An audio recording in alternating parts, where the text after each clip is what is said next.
Pues ya estamos aquí en nuestro análisis en perspectiva y como le prometimos, vamos a hablar de bioética.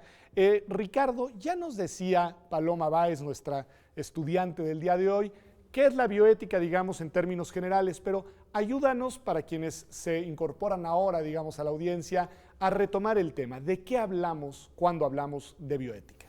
Hablamos de los problemas que genera el nuevo conocimiento científico, los dilemas que se producen gracias a que ahora conocemos muchísimas cosas sobre cómo funciona la vida en general y la vida humana, la reproducción, el funcionamiento de todo el organismo.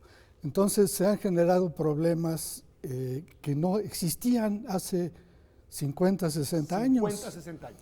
Por ejemplo, para entrar ya más al tema para de poner la ejemplos genética, y aterrizar el asunto. en 1953 fue cuando se describe por primera vez la estructura química de los genes, la famosa doble hélice del DNA de Watson y Crick. Eso abrió un mundo de conocimiento que se ha ido mejorando cada vez más, porque ahora ya entendemos no solamente la estructura de los genes, sino cómo funcionan los genes, cómo se regulan los genes, y además ya podemos modificarlos. Todo este conocimiento, junto con el conocimiento de biología celular, de biología molecular, genera este tipo de dilemas. Hace 50 años, 60 años, ¿quién iba a pensar en trasplantar un corazón? Eso genera otro problema ético. ¿A quién y cómo se le va a trasplantar un corazón? Trasplante de órganos. Todo este conocimiento también nos hace conocer mejor cuándo se puede hablar de ser humano, de persona. Que va a ser un tema durante clave el desarrollo, claro. Que es un tema clave relacionado con el aborto, con por todo ejemplo, el aborto, ¿no? la fecundación asistida. Entonces, bueno, hace 50, 60, 100 años, pues todo esto no era más que conocimiento absolutamente empírico de cómo se reproducía la especie humana y cómo nacían los niños. Y ahora podemos controlar todo eso gracias al conocimiento. Y al poder controlarlo, al poder regularlo, desde el punto de vista químico, molecular, pues genera entonces gente que dice, no podemos ya hacer nada más por ahí porque estamos atentando contra ciertos principios filosóficos que dicen, no, esto no puede hacerse, a pesar de que la ciencia dice, pero ¿por qué no se va a poder hacer? Si es en beneficio para la humanidad o para la sociedad, pues ¿por qué no se va a poder hacer? Esos son los dilemas bioéticos que son múltiples, ¿no? Ahora, nos dice Ricardo Marichuy que pues lo que nos está describiendo, digamos, es una serie de problemas que emergen del desarrollo científico. De alguna manera, creo, no equivocarme al decir, es la ciencia la que coloca sobre la mesa estos temas de los que emergen dilemas a los que hay que atender. Pero tú eres abogada. Así es. Y entonces quiero que le expliques a la audiencia qué hace una abogada, no en observatorio, porque vienen mucho, pero en un programa sobre bioética en el cual, pues bueno, la ciencia lleva la mano. Claro. Pues desde el derecho, desde hace, como ya lo comentaba también Jessica Paloma en la cápsula previa, el derecho ha venido a tratar de regular y también desde la filosofía, entender estos dilemas que plantea la filosofía para mejor proveer para toda la sociedad el uso de la ciencia básica y en un momento dado la aplicación clínica que puede tener esta ciencia básica. Y es muy importante mencionar que los dilemas que plantean filosóficos no son siempre los mismos desde todas las perspectivas. Es ahí donde entra la disciplina. Hay un debate filosófico inevitable que tiene que más que ver con variables de carácter religioso, de carácter ético, de moral positiva de las distintas sociedades. En fin, sí, me parece que el debate ha de ser intenso. Y que es importante tomarlo en consideración para alguien que es abogado, entender las distintas perspectivas que existen respecto de los dilemas que plantea el avance del conocimiento científico y biotecnológico y sus aplicaciones clínicas para posterioridad. Y es importante también el compromiso o el debate público que podamos tener los abogados para poder involucrar a la sociedad en general, que al final de cuentas se va a beneficiar o dejar de beneficiar de lo que el derecho en un momento dado vaya a regular. Y recordemos que estamos en un estado republicano y que se constituye también como laico y debería de atender a todas esas perspectivas, tanto religiosas, filosóficas, y acomodarlas de una manera en el derecho. apostamos desde la perspectiva en la que hemos venido trabajando desde una bioética consecuencialista, que es distinta a hablar… ¿Qué es eso? ¿Qué es eso? ¿Qué es eso? Pues ya lo decía Ricardo, hay distintas perspectivas filosóficas. Tenemos la bioética deontológica, que la llamamos en un momento deontológica kantiana, que se funda en la bioética principalista, con los 4 principios básicos de la atención médica, pero eso es una parte de la ética médica que tiene que ver con principios de bioética como la autonomía, la dignidad humana, la justicia, la no maleficencia y la beneficencia. Entonces, estos principios pueden ser leídos de distintas maneras si tú te abocas a una bioética con perspectiva personalista, utilitarista o consecuencialista. Es decir, desde nuestra perspectiva, si las consecuencias que nos depara la ciencia son positivas, no habría mayor impedimento para que se siga desarrollando. Para que se pueda seguir desarrollando. Entonces, sí es importante, le comentaba antes a Ricardo, señalar que nosotros estamos a favor precisamente de que se desarrolle la ciencia, pero lo que nosotros estamos, la principal preocupación que tenemos es que haya eficacia y seguridad de lo que se está aplicando. Nosotros los abogados, pero los abogados que están en tu posición, porque Ricardo me imagino que aquí es donde está el punto. Ricardo nos decía, bueno, así dijo Ricardo, dice, hay quienes dicen que no debemos de seguir haciendo desarrollo científico por una serie de consideraciones. Bueno, el instrumento para que ese no se haga efectivo es el derecho. Sí, y ahí es donde hay una relación muy íntima y muy seria entre los aspectos jurídicos y los aspectos científicos, porque finalmente ¿cómo se regula toda esta conducta humana en las sociedades? A través de las legislaciones. Entonces, sí, quienes hacen las leyes toman decisiones para que mediante una ley se regule una conducta humana. Fíjate nada más, regular la conducta humana. Los abogados somos terribles. Yo siempre pretendemos normar lo que pasa en el mundo y predisponer cómo va a suceder. Claro, y castigar al que no sigue la norma que está establecida en la ley. Poner sanciones. Entonces, en estos problemas éticos que se generan por el conocimiento científico, resulta que si las legislaciones se hacen sobreponiendo cierto mecanismo de pensamiento, cierto pensamiento religioso o conservador, y no sobre la base de lo que está diciendo la ciencia, entonces esas leyes necesariamente van a generar muchos problemas para quien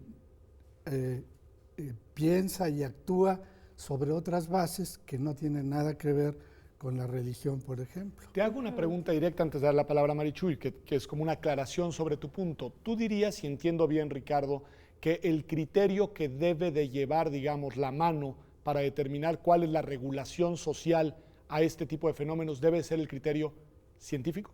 El conocimiento que genera la ciencia. Okay. Yo creo que esa debe ser la base para poder regular todas estas normas que finalmente son las que determinan si una gente se va a la cárcel porque ayudó a una mujer a abortar, por ejemplo. Y ahí te preguntaría entonces a ti, Marichuy, ¿cuáles son en el campo, digamos, desde la perspectiva jurídica, en el campo de la bioética, las variables que deberían de tomar en cuenta quienes hacen las leyes, dejémoslo así abstracto, a la hora de regular estas materias? Por ejemplo, en el avance del conocimiento de la edición del genoma y los temas conexos que son el aborto, la reproducción asistida, la investigación con células troncales, tanto embrionarias como adultas, tienen que tomar en consideración quienes hacen las leyes que la ciencia, tenemos que avanzar en conocimiento. Creo que algo central que acaba de decir Ricardo es el conocimiento. Y hay distintas maneras de generar… Que la ciencia siga expandiendo el conocimiento. Exacto. Y a partir de esa expansión tomaremos decisiones, pero al final de cuentas pero normaremos. hay que medir riesgos. Okay. Creo que sí es importante tener, para quienes elaboran las políticas públicas, toman decisiones en materia de políticas públicas en el desarrollo de ciencia básica y ya después en la aplicación clínica, es muy importante que hablemos de los riesgos, de la seguridad y la eficacia que puede representar en un momento el avance del conocimiento aplicado en la clínica.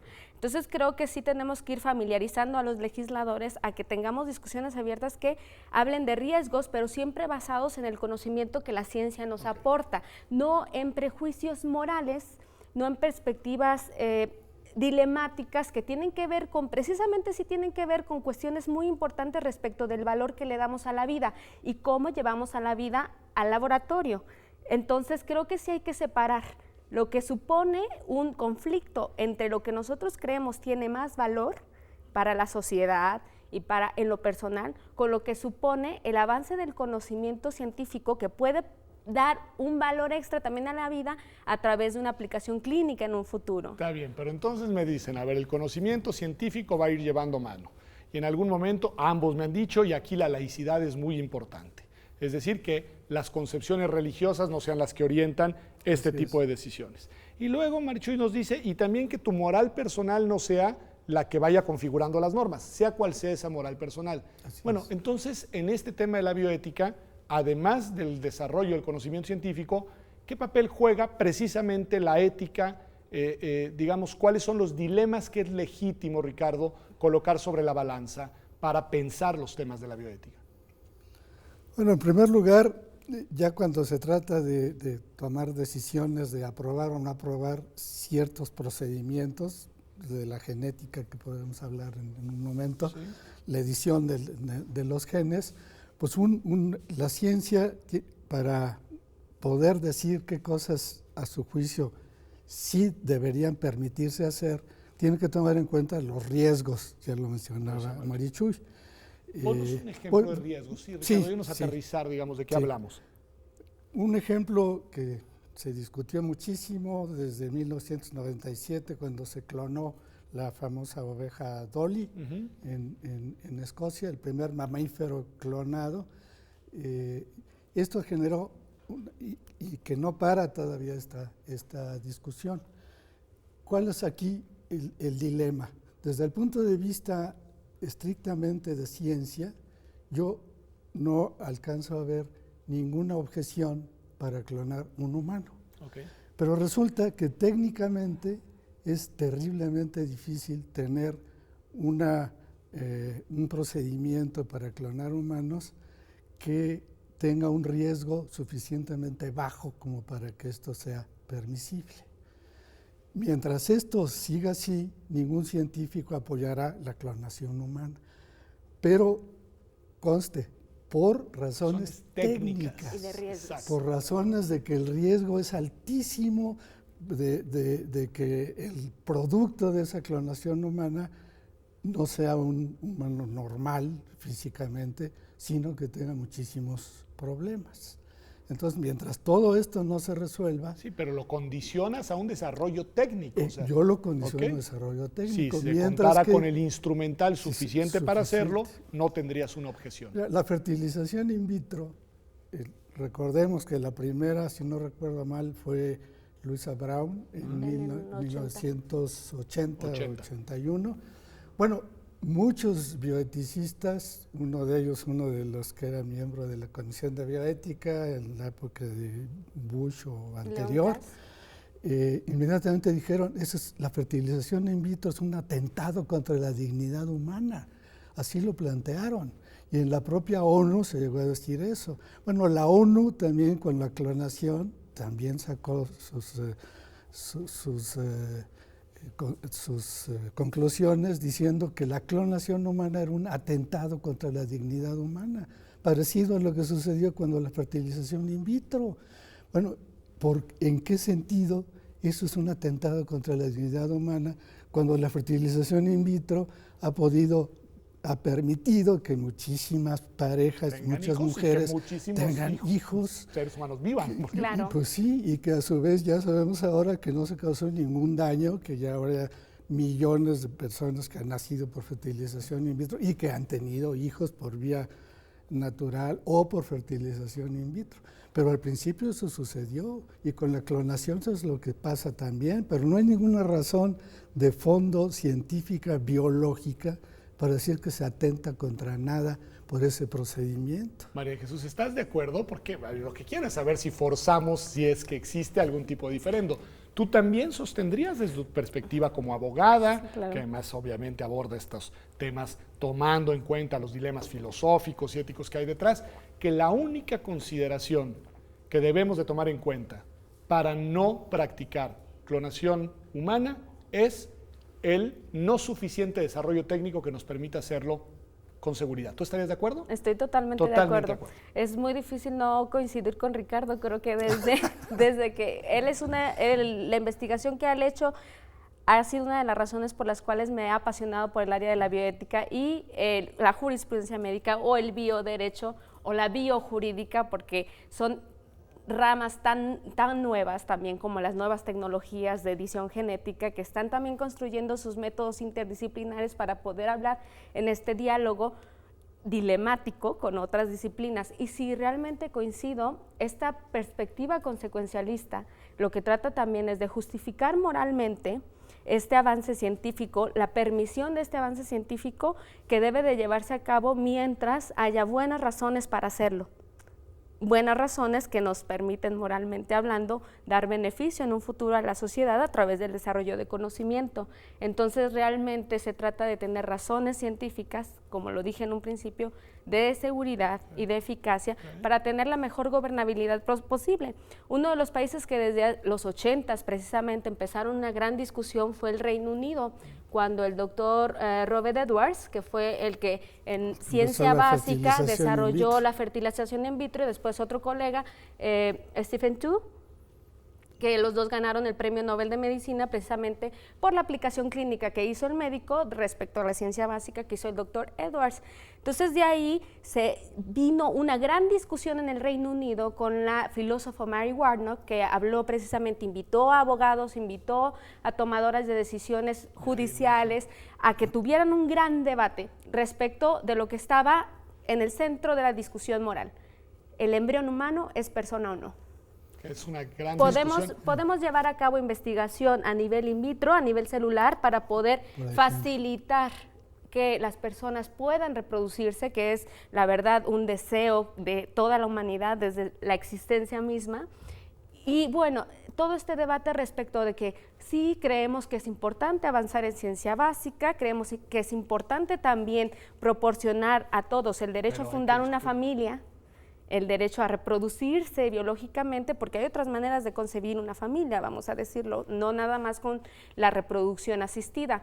Pero el debate era, ¿es persona o no? La discusión se llevó un par de años y al final en el reporte se dijo, bueno, para nosotros el embrión humano no lo podemos considerar persona, pero tampoco no le podemos negar el valor que le corresponde como perteneciente a la humanidad. Por tanto, aquí el derecho tendrá que dotarlo de cierta protección y dignificarlo, dignificar el uso. Encontrar una fórmula jurídica que permita la combinación entre dos polos. Exacto. Tengo que interrumpir porque el tiempo es tirano, pero yo le prometí al auditorio que vamos a hablar de edición genética, no solo de bioética. No lo hemos hecho, pero va a ser el tema sobre el cual vamos a regresar. Pero no olvide toda la otra agenda que ya nos han ayudado a delinear y que pasa desde el aborto hasta los trasplantes de órganos, la reproducción asistida y otro gran catálogo de cosas sobre las cuales vale la pena seguir pensando. Regresamos a Observatorio en unos minutos.